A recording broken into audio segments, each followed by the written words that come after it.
What's up, it's Cinema Shogun here, and you might remember the other day I told you all to keep your eyes on Egypt and on Turkey. Now, as far as Turkey goes, I wouldn't be surprised if they're no longer a member of NATO within the next coming months.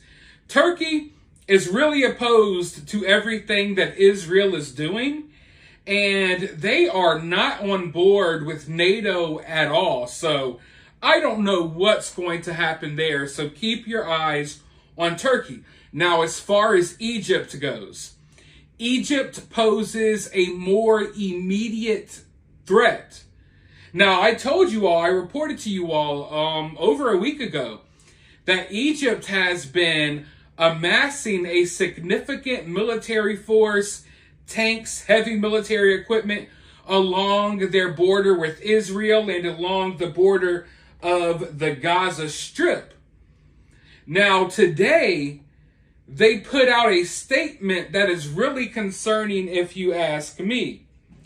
They said, "We, the Egyptians, are ready to sacrifice millions of lives so that nobody approaches a grain of sand." So a lot of this aid that is going into Gaza is going through Egypt.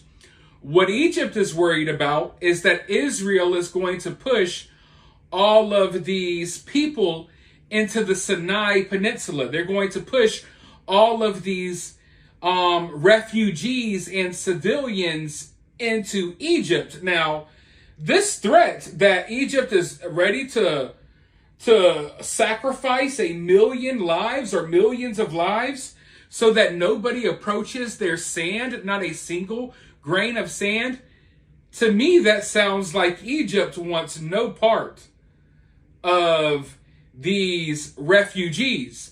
And that's something I am seeing everywhere. All of these countries are in an uproar against Israel. They're all mad about what Israel is doing, but none of these countries want to allow the Palestinians or these refugees from Gaza, none of these countries want to allow them to come to their homeland. Egypt being the same. But I believe this is also a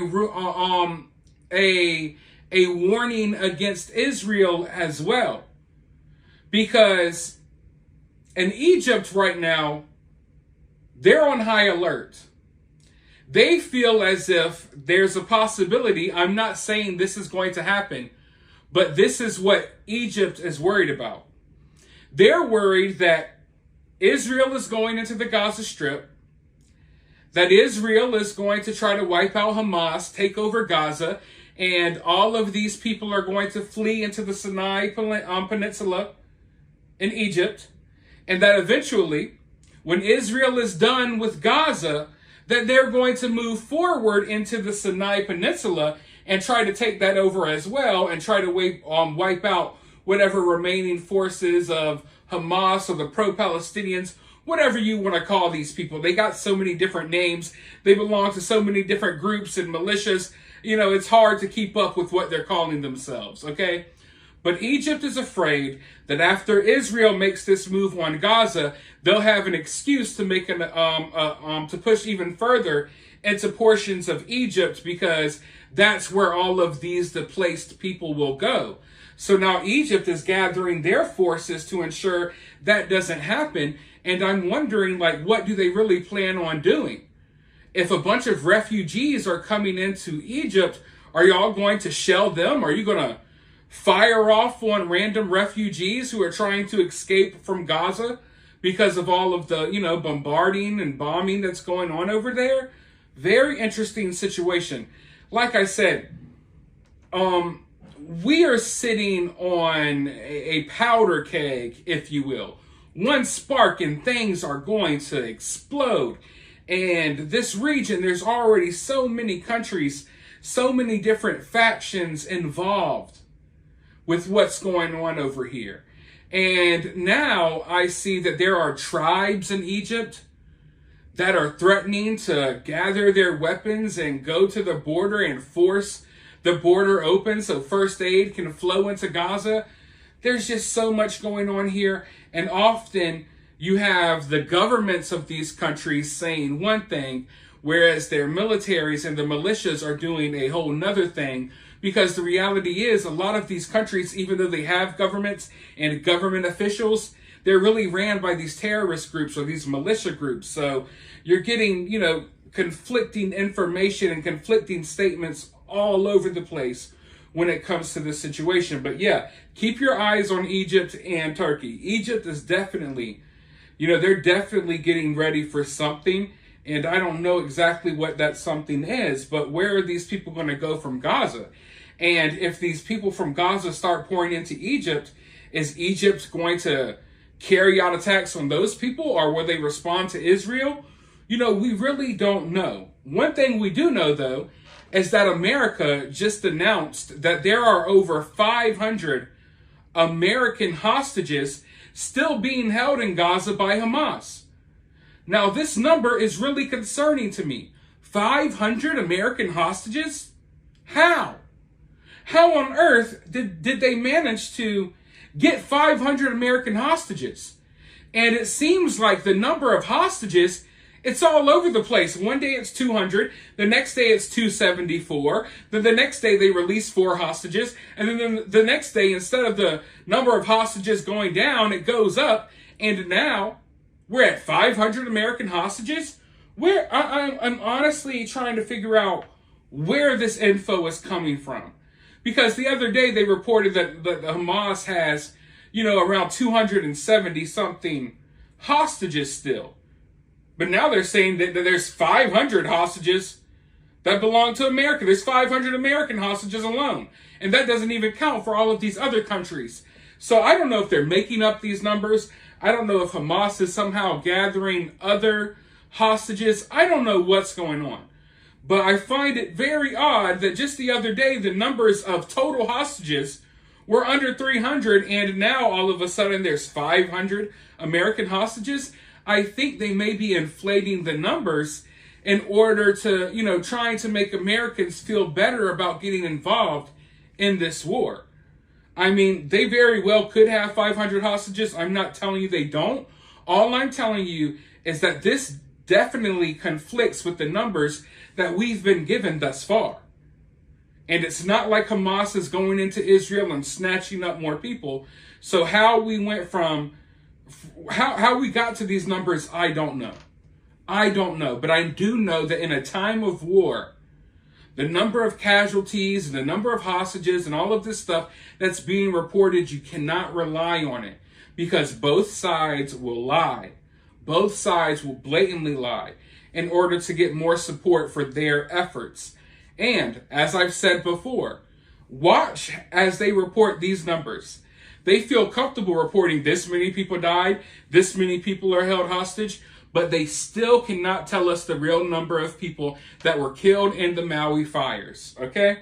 So when they want to let you know numbers, they will, and when they don't want to let you know, they won't let you know. So that's one thing that we can definitely learn from this. But here's another concerning situation. We know that Lebanon has gotten involved in this situation. Hezbollah is fighting Israel. But now Germany has requested to send soldiers to Lebanon. The German embassy in Beirut has formally requested permission from the Lebanese Ministry of Foreign Affairs to deploy members of the German army to Lebanon. They want to do this to prevent harm to German citizens on the territory of the Lebanese Republic, and they want to try to rescue them whenever they are in distress. So other countries are literally reaching out to Lebanon, and they're reaching out to other countries asking, hey, can we send our military there to protect our people and to evacuate our people? All of these other countries are doing that. America, not so much. Maybe America's doing it, but they're definitely not reporting on it. So now it looks like German soldiers are on the way to Lebanon, and that might not be a big deal. Maybe they'll just be there to help, you know, get their people out of Lebanon. But when you have a war going on, anything could happen. So we don't want anything to happen to these soldiers that would draw Germany in even further. And speaking of getting drawn in this war even further, Hamas has started posting videos of them shooting freaking, I didn't even know Hamas had these type of weapons, but Hamas has posted videos of them shooting off torpedoes. Now, I don't know if these torpedoes are capable of reaching our U.S. ships. I'm sure that the U.S. maybe has the technology to shoot these torpedoes right out of the water, you know, before they hit one of our ships. But it's a time of war. Anything could happen. And this just ups the scale. It ups the ante. Now Hamas is out here firing off torpedoes. All it takes is for one small thing to happen to one of our ships. One small thing happens to one of our ships, and oh boy, the world's going to be on fire. And I know what you're thinking. Hamas torpedoes? No way they'll take out an American battleship. Yeah, you're right. Unless maybe America wants that to happen, so they have a better excuse to go balls to the wall crazy over them in the Middle East, which I can tell you right now, it looks like they're planning on doing. America is going to need an excuse. Don't get me wrong. We're already sending the troops. We're already sending the equipment. We've already sent the ships. We've already sent the fighter jets. Now, all America needs is one small thing to happen for us to have an excuse to light the Middle East up. And that's what America's waiting on. And if it does not happen naturally, America will make sure that it happens. Because if America wants war, America's going to get war. And you're not sending over all of these troops and all of this equipment for no reason. It looks like America has already decided that, hey, regardless of what happens, you know, we're going to go ahead and turn this into, you know, the big next conflict. So, folks, all I'm saying is, now that we're watching these ballistic missiles get fired from Yemen, Hamas is shooting off torpedoes. Any day now, something can strike one of our ships. And then, I mean, you should know what happens from there. I don't even feel like I should have to describe it. But you describe how you feel about all of this down in the comments below.